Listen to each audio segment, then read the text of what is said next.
Hello दोस्तों, मेरा नाम कुणाल है एंड जैसा कि आप सभी मुझे जानते हैं एंड जो न्यू स्टूडेंट है वो नहीं जानते हैं तो पीछे जो वीडियोस मैंने बनाए हुए हैं वो देख सकते हैं और आगे अपकमिंग के लिए भी मैं वीडियो बनाते रहूँगा।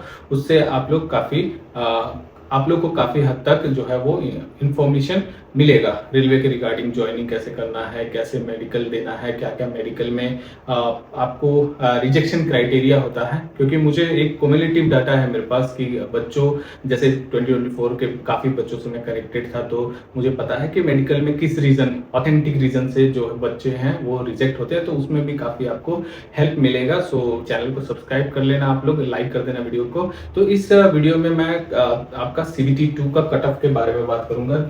ठीक है, सीबीटी 2 कट ऑफ। ओके, तो जो बच्चे सीबीटी 2 का एग्जाम दे दिए हैं वो ये वीडियो देख सकते हैं एंड अदरवाइज जो अभी 4098 वैकेंसी आई है उनके लिए भी ये इंपॉर्टेंट है कि जैसे सीबीटी 2 का कट ऑफ जान लेते हैं। तो इसमें दो एग्जाम होंगे, सीबीटी 1 एंड सीबीटी 2।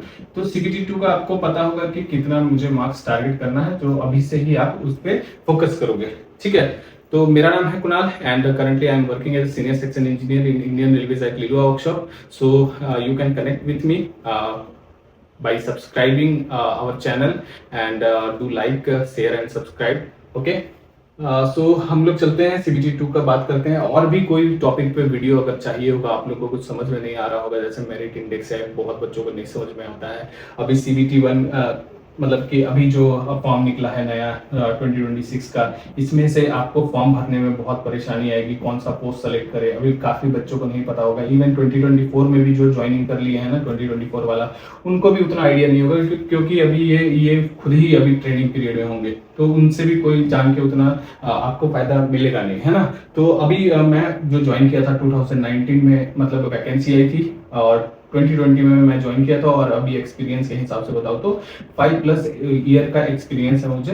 तो ये एक्सपीरियंस का आप फायदा ले सकते हैं। ठीक है, तो जो अभी 2026 का फॉर्म आया है 4098, वो कैसे भरना है, कौन सा पोस्ट सेलेक्ट करना है, सिविल हो या फिर आप इलेक्ट्रिकल हो या फिर आप ईसी हो, है ना, या फिर आप मैकेनिकल हो या फिर डीएमएस को टारगेट कर रहे हो या फिर सीएमए पोस्ट पे को टारगेट कर रहे हो, तो ये सारा मैं बताऊंगा कि कौन सा आपको पोस्ट प्रेफरेंस रखना है ताकि फ्यूचर में आपको रिग्रेट ना हो। ओके, तो हम लोग चलो बात कर लेते हैं अपना सीबीटी 2 का कट ऑफ के बारे में। ठीक है, तो सीबीटी 2 का कट ऑफ के बारे में तो आप लोग ने जैसे आपका आंसर किया आया था उस टाइम से ही आप लोग बहुत सारे वीडियोस देख के रखे होंगे और काफ़ी क्यूरियोसिटी होता है कि मतलब अब आंसर किया गया है, बच्चों के मार्क्स भी काफ़ी हद तक आप लोग को पता ही होंगे। तो अब मेन मुद्दा आता है कि आपका जो कट ऑफ है वो कितना रहेगा, आप क्वालिफाई हो पाओगे कि नहीं हो पाओगे, इस बार पोस्टिंग हो जाएगी, जॉब मिल जाएगी कि नहीं मिलेगी, ये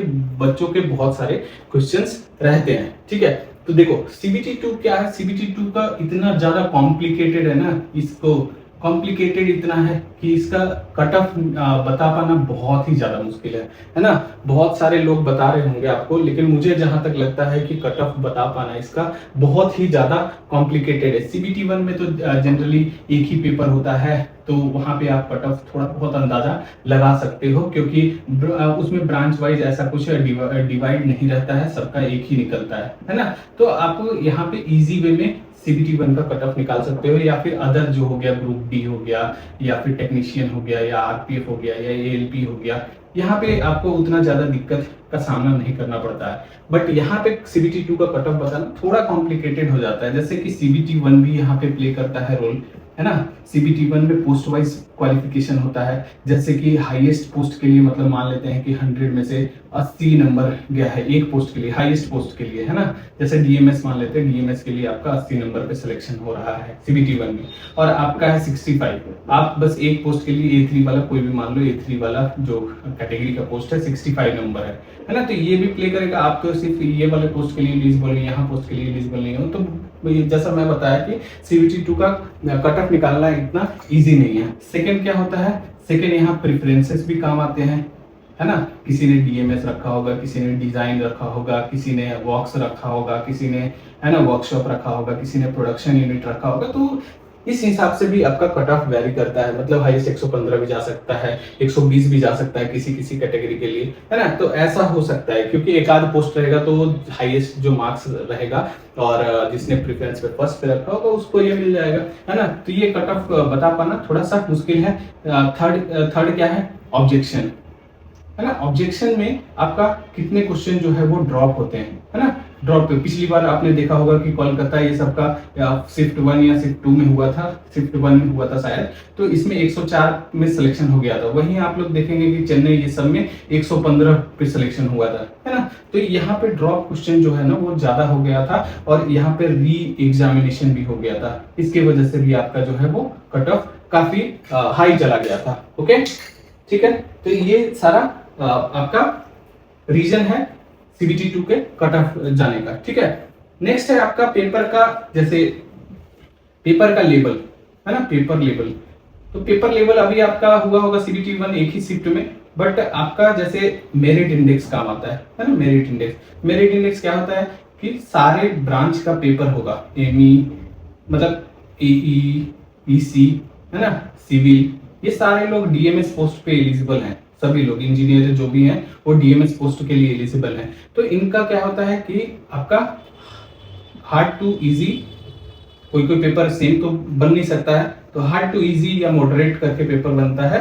तो उस हिसाब से मेरिट इंडेक्स काम आता है सबको बैलेंस करने के लिए, है ना, बैलेंस करने के लिए। तो ये भी एक प्ले में आएगा, जिसका इजी होगा उसको थोड़े कम मार्क्स मिलेंगे, जिसका हार्ड होगा उसको ज्यादा मार्क्स मिलेगा। तो ये भी आपका प्ले में आता है। तो इतने सारे फैक्टर्स है, तो ये बच्चों का खेल नहीं है सीबीटी 2 का कट ऑफ डिसाइड करना, निकालना, है ना। फिर भी मैं एक आपको मार्क्स बता देता हूं ताकि आप लोग भी थोड़ा सा सीख महसूस करें, है ना।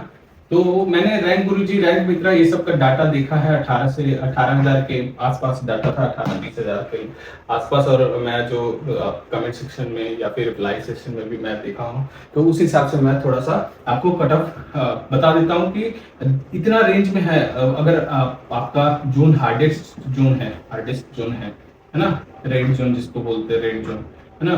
तो वहां पे एमई, ईसी, अगर थोड़ा बहुत ईसीएमई में अगर पेपर इधर उधर है तो कम से कम 108 से 110 तक अगर मार्क्स है आपके जनरल में, यूआर में, तो एकदम आप लोग सेफ मान सकते हो, कोई दिक्कत नहीं होगा यहाँ पे, है ना। अगर थोड़ा बहुत वैकेंसी कम है तो 104, 105 में भी आपका आराम से यूआर में हो जाएगा सिलेक्शन, ठीक है। उस हिसाब से अपना ओबीसी के लिए 2-3 मार्क्स कम कर लीजिए, ईडब्ल्यूएस के लिए 2-3 मार्क्स कम कर लीजिए, उसके बाद एससी के लिए 2-3, एसटी के लिए 2-3 मार्क्स कम कर लीजिए। मतलब कि यहाँ पे 95 टू 98 तक एसटी में आपका हो जाना, ये एसटी में हो जाना चाहिए, है ना।